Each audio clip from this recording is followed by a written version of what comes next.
Assalamualaikum. Salam ceria. Apa khabar semua? Hanya okey je. Adalah sikit-sikit pening sebab kena caluk cili dan bawang. Lepas tu tahu cu ikan pula. Tuan Anwar kata SMI sendiri mau ingat. Petang ni kita sambung lagi tentang taubat. Jangan nak cerita sedikit lah tentang seorang pendosa. Ceritanya ada dalam hadis Rasulullah yang sampaikan.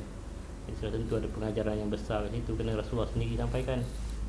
Ceritakan pada zaman dahulu ada seorang lelaki yang telah membunuh 99 orang.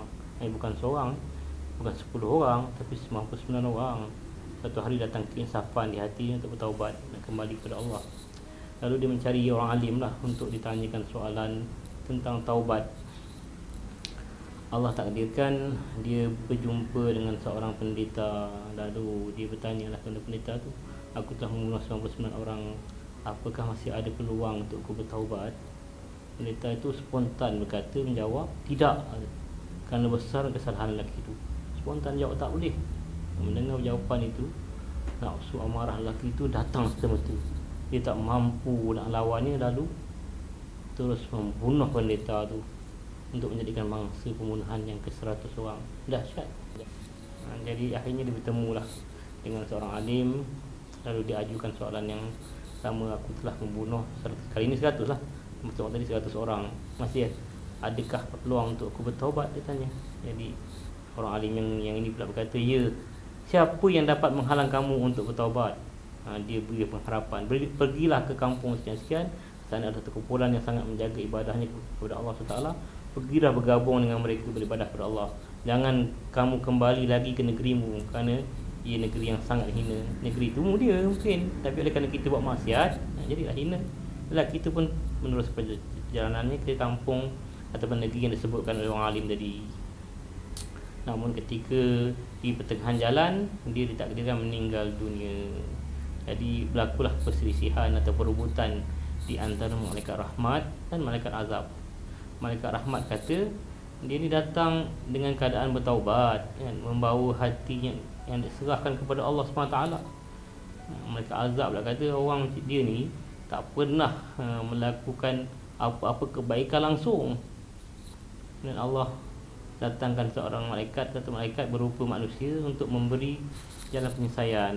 Lalu berkatalah dia, ukurlah jarak di antara dua buah tempat ni, mana yang lebih dekat. Itulah tempat bersemadinya ni. Setelah diukur, nyatalah jarak lelaki itu mendekati negeri yang dia mahu hijrah tu, nak dituju tu. Lalu malaikat rahmat pun mengambilnya dan dia selamatlah. Taklah diazab, dia masuk surga lah. Kita dah ambil pengajaran. Taubat ni sebenarnya boleh menyelamatkan kita. Taubat ni boleh menyelamatkan siapa saja. Antara pengajaran yang kita boleh ambil, yang pertama sekali, pelaku maksiat ni tak suka dengan maksiat yang dia buat, kan? Dia ada masanya nanti dia terdetik untuk bertaubat. Sebenarnya hati kecilnya benci maksiat tu dan benci diri sendiri, dia tak suka. Kalau kita ni masih terlibat dengan dosa maksiat, jangan menipu diri sendiri lah. Kita berhentilah. Sebenarnya kita sendiri tak suka diri kita. Kita melawan diri kita asal, fitrah kita. Yang kedua, kalau telah lama-lama buat maksiat, bukan mudahlah nak bertaubat. Bila tercabar sikit, boleh kembali semata kepada maksiatnya. Dia kena sanggup dia bunuh untuk ke mangsa ke-100 semata-mata kerana tercabar. Kita janganlah berlama-lama dengan maksiat. Yang ketiga, hati-hati dalam mendidik manusia. Kena hati-hati, jangan mudah memberi pendapat, fatwa atau apa, mengkaji siapa di depan kita, siapa yang bertanya. Takut-takut jawapan kita tu membuatkan orang makin jauh dari Allah, makin jauh dari kebenaran, kan? Kebaikan dan sebagainya. Yang keempat, pengajarannya untuk taubat ni kena cari pemimpin. Taubat adalah permulaan seseorang tu nak jadi orang baik. Dia perlukan guru dan pemimpin. Ini permulaan nak jadi baik ni pun perlukan pemimpin. Apatah lagi kalau kita nak buat kebaikan secara istiqamah, berterusan mengamalkan kebaikan, kena ada guru, kena ada pemimpin. Dan seterusnya, yang kelima, bila jumpa pemimpin, kena jumpa guru, hendaklah taat perintah dia. Jangan guna akal sendiri, melambat-lambatkan arahan, memberi berbagai alasan, tapi teruskan niat baik kita tu. Lihatlah pembunuh yang satu orang tadi, sangat taatkan saranan orang alim tu, terus bersegera, akhirnya dia selamat. Dan dia pergi ke negeri yang hijrah tu, Allah selamatkan dia. Yang keenam, jalan terbaik untuk berubahlah bergabung dengan komuniti atau jemaah yang terbukti dalam kebaikan, melaksanakan kebaikan beramai-ramai, berjemaah. Suasana amat penting, ya, suasana penting dalam berubah ni. Orang yang bersama dengan siapa yang disayang, al-ma'ru ma'aman ahabba, kata Rasulullah. Kalau kita sayangkan ahli ibadah, pencipta Allah, kita akan bersama-sama mereka, kan? Begitulah kalau sayang dengan pencinta dunia, apa sebagainya, kita akan selalu bersama-sama mereka. Yang ketujuh, ada kalanya ingin berubah ni kena berpindah dari tempat di mana kita terlibat dengan maksiat dan sebagainya. Walaupun tempat tu penuh dengan keberkatan sebagainya, tapi kita pernah langgar perintah Allah kat situ. Jadi hijrah tu adalah cara yang terbaik, seperti yang berlaku pada seorang sahabat Rasulullah namanya Sayyidina Abu Lubabah yang meninggalkan kota Madinah.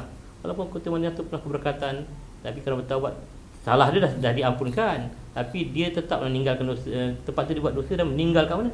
Dekat Tunisia tu, Afrika Utara, lebih kurang 4,400 km dari kota Madinah. Jauh. Atas rahmat dan kasih sayang Allah, walaupun seseorang itu belum benar-benar berubah pengajarannya, atas niatnya kembali kepada Allah, Allah selamatkan dia dari azab neraka. Bukan saja dia belum tebus kesalahan dia tu, malah belum sampai ke tempat yang dia nak tuju tu, tapi Allah selamatkan dia juga. Daripada Sayyidina Abu Hurairah mengatakan, saya mendengar Rasulullah SAW sabda, demi Allah, saya selalu meminta ampun, beristighfar kepada Allah dan bertaubat kepadanya dalam sehari lebih dari 70 kali. Kalau Rasulullah yang maksum tak melakukan dosa pun bertaubat sehari semalam lebih 70 kali, betapalah kita yang banyak dosa ni. Sepatutnya bertaubat dan minta ampun ni lebih dari itu. Setiap detik teringat dosa kita, taubatlah kan. Moga-moga Allah ampunkan kita, angkat segala hijab-hijab, kabulkan doa dan permintaan kita. Doa kita tersekat kerana ada dosa. Allah angkat wabak COVID-19 dan berikan bantuan yang sebesar-besarnya kepada kita semua. Moga sifat orang mukmin dahulu yang menjadi norma baru hidup kita, iaitu sentiasa bertaubat. Mudah-mudahan Allah berilah sebesar-besar rahmatnya kepada kita semua. Wabihi wallahu alam. Sampai kita jumpa lagi insya-Allah. Assalamualaikum warahmatullahi wabarakatuh.